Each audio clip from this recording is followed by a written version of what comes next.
let's go on to the next question. This one comes from Lisa. Hello, my husband and I shared the gospel at a local Pride event last evening. How would you respond to the two phrases we heard most often? Quote, love is love, and quote, we're here to be with family. Thank you so much. We appreciate your ministry. Well, the first one, this doesn't make any sense to me. This is not all this. The love is love is rhetorical sleight of hand. That's all it is. So this is where it's required to ask, I'm not sure what you mean. That's all. Is it loving? So, and here's some follow-up thoughts. So I wonder what they mean. Love is love. The value of the power of that rhetorical phrase is that there's no comeback to it. It's a tautology. I mean, if you wanted to be mean-spirited, you could say, yeah, and sin is sin. Sin is sin. Bad is bad. Evil is evil. Wicked is wicked. Now I'm not suggesting anybody say that. But it's like all this is rhetorical error. But what it makes it sound like is that if you do not support gays, then you are not loving. Or maybe it makes it sound like all we are doing is loving one another. And so I do have a little dialogue in the new book coming out September 12th, Street Smarts. Why is God against love? Challenge. What makes you think God is against love? Well, he thinks that gays and you guys say that God is against gays. Well, to be more specific, God is against homosexual behavior. Okay, so are you saying that love and sex are the same thing? That's the question. Well, the obvious answer is they're not. You can have sex without love. You can have love without sex. So they're not the same thing, but they're equating it subtly. And so the question brings that to the surface. Okay, that's the way God sees it too. Love and sex are different things. God wants people to love. God wants people to use sex in an appropriate way. I think another question you can ask, because nobody really believes that all kinds of, quote, love are the same. Nobody believes that. So you just need to push them a little bit so that they can see that they're not being consistent. Right. Although I'm not sure they care about it as a principle. I mean, it's just a slogan. But do you really think that? Do you really think that any kind of sex is an attraction is good? They're all equally good. Well, and if they say yes, well, I can think of some examples that they might not. What about incest? What about bestiality? Then they might bring up some other thing like consent. That's what they usually do. Yeah, well, yes. But see, and this is the liability of a question like that. You may get it thrown back in your face. Yeah, that's fine. Everything's fine. They're not. If you say pedophilia, they're not going to say that's fine. I mean, most part right now. We'll see. Okay. Nothing surprises me anymore in this, as long as there's consent. That would be an issue to them. If there wasn't consent, that's different. Okay, well then, in that case, then they're not saying love is love, because what if I force myself on somebody? I love them.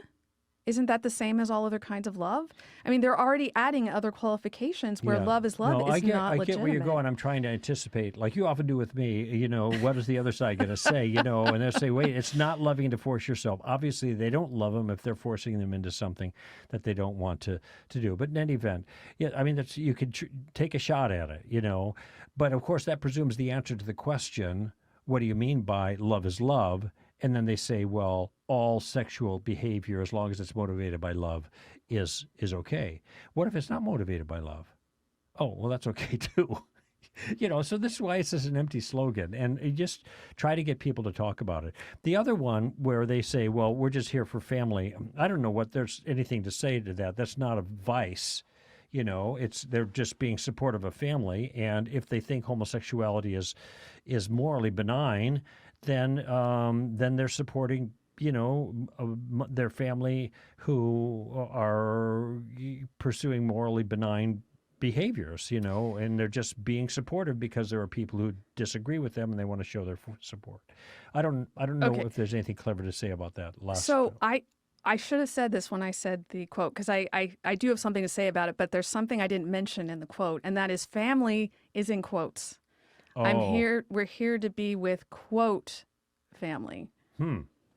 And so here's what I have to say about this, because I happened to be listening to an interview with James Lindsay this morning. And James Lindsay is the one who wrote Cynical Theories Right, right, about critical theory. right, right. And so he was talking about how the very, I mean, you can go back and read people who were writing back in the 60s, what their goal was in breaking down our culture and breaking down the ideas in our culture to introduce these other ideas. And one of the things he said is that they're trying to break down the idea of family, of the traditional family, and Right. change our understanding of what that is so that they can dispense with it. Mm-hmm.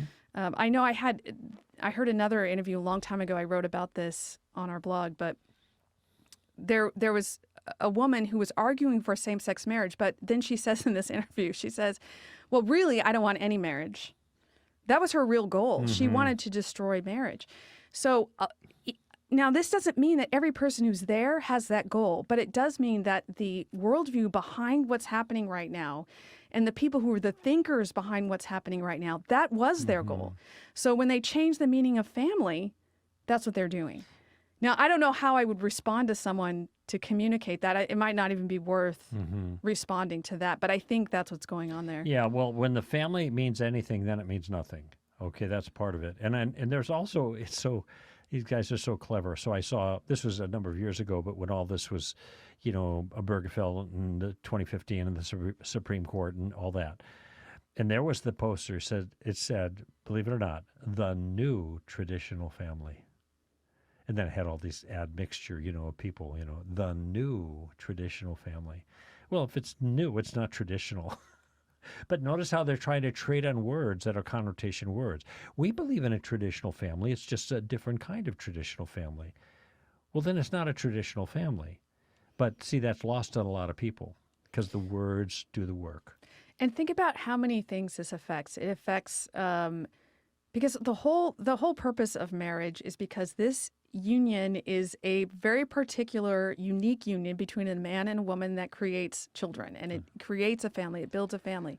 Now, if that's no longer family, now you open the door to all sorts of things, to surrogacy, to same-sex relationships. Like there's nothing. Polyamory, Yeah, all sorts of things. polygamy, polyamory, there's a couple of what's the multiple husbands?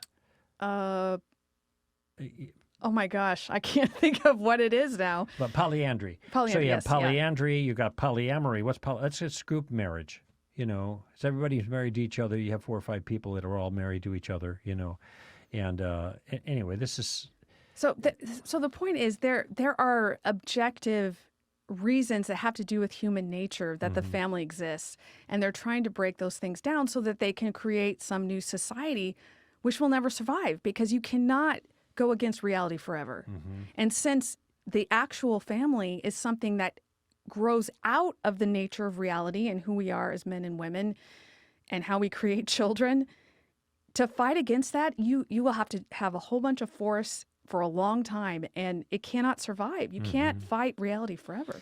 I just did the read for Story of Reality for the audiobook last week, and when we got to this section, there was a question I asked, and the question was, do you think that characteristically, family comes before marriage, or marriage comes before family? They said, oh, no, marriage characteristically comes before family. Do you think that's a good thing? Oh, yeah. Why? Well, because when you're married, you have the stability, whatever, for the family that follows. And when I say family, I mean children, kind of standard understanding of family. I said, what you just assumed. What? Well, what you affirmed there is that marriage is about stabilizing an environment for the sake of children. And see, when you come in the back door there a little bit and catch them by surprise, a lot of times people are going to they're going to confess the intuitive understanding of these things. They're not careful to protect their philosophical turf. And that's what I'm after. See, well, yeah, that's right. That makes sense. Do you think the government should intrude in private relationships between people? No.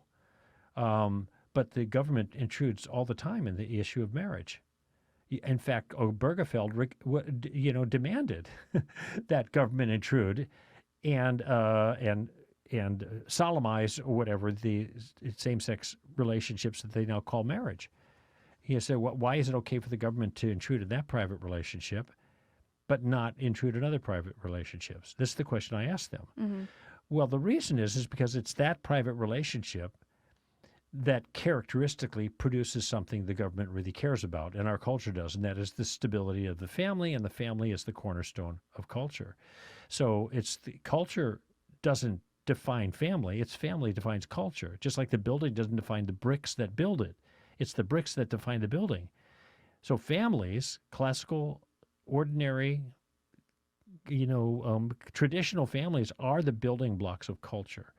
And culture means to protect those building blocks because the culture depends on those being stable for culture to be stable.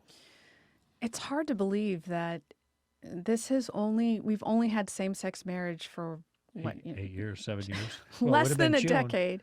It would have been 8 years because the decision came out in June. Usually that's when those decisions Of course, come out. some states already had it, but I mean, Yeah. as just an assumed thing.